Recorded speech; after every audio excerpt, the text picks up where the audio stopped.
Hey, how's it going, guys? It's been a while since you've seen me on the channel. I've been pretty much just helping Ryan do some stuff and Jason, so I haven't had any of like my own projects going on, just been helping them out.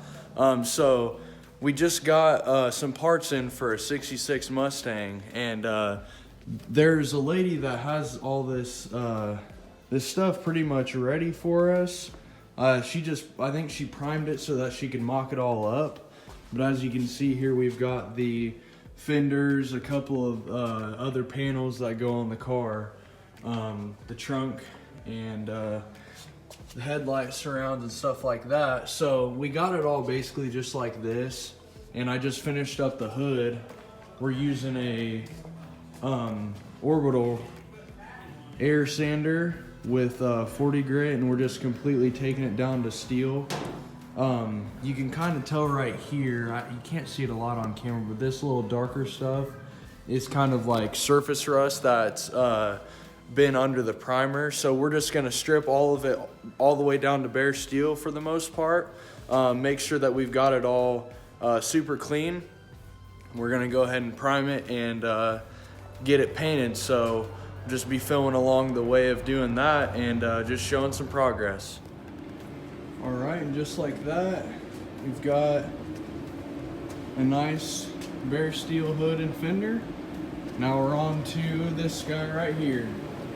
Might get a little time lapse of me buzzing this thing down. So they're looking pretty good though, making good progress.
All right, guys, as you can see, I've got a full booth here.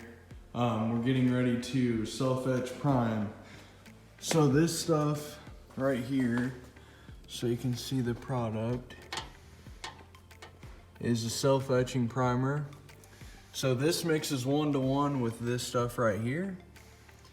And basically what this stuff does is it helps protect bare metal. It gives a nice foundation for the next stages of primer to stick to.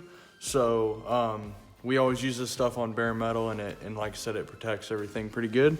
So I'm getting ready to mix this 1-to-1, and I'll be spraying it.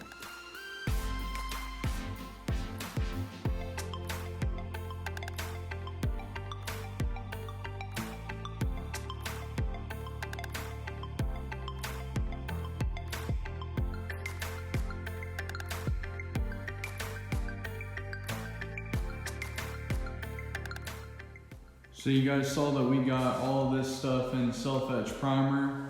I went ahead and scuffed it all up with a gray Scotch-Brite pad. So you can see we got it all roughed up. And there's this stuff that we use called slick sand. It's a very, very high build epoxy primer. So basically, this is our, I know I said that the self-etch is like our base of like locking everything down. Well, slick sand is a good foundation to start from because it's really thick. If there's any like really small dimples or pinholes, that'll fill it in. That way we can start with 80 grit and get our first really flat block pass in, and we'll just be building from there. So I'm getting ready to mix up some slick sand, hit all these with a nice thick coat of that, and then we'll just be moving along. Not sure how well you guys could see the self-etch before, but I'm sure you can tell that these things look pretty darn nice with a nice gray high build primer on them. Just look a lot smoother. Obviously they're gonna be a little peely because this stuff is super thick, but once we go and sand everything, I'm not even sure if we'll have to actually start with 80 just because of how nice they are. So we'll see how that goes. I'll talk to Jason and see what he thinks we should do. But yeah, everything looks really nice. So from the last clip you guys just saw, I just slick sanded everything. Went ahead and did everything in 180, and this is after 180, so everything's looking really nice and smooth.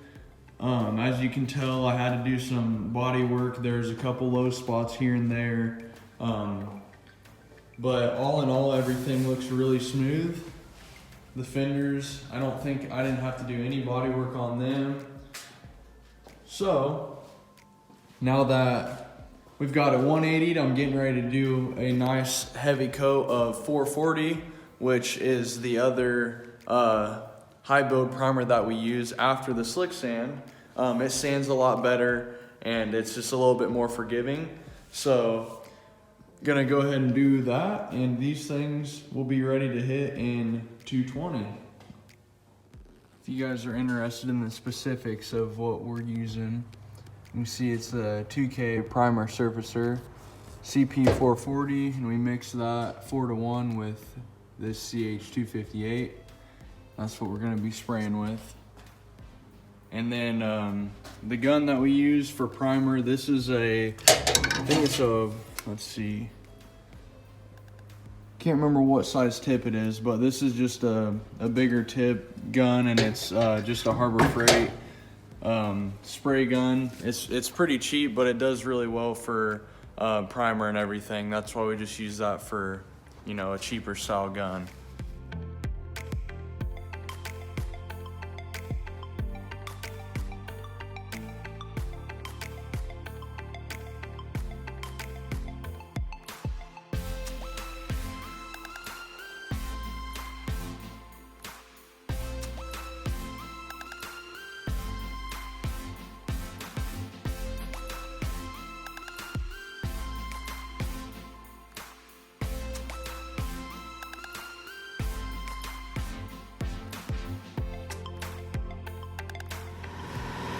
So I know that I've mentioned this in previous videos, but I just want to touch base in case people are new that haven't heard it yet.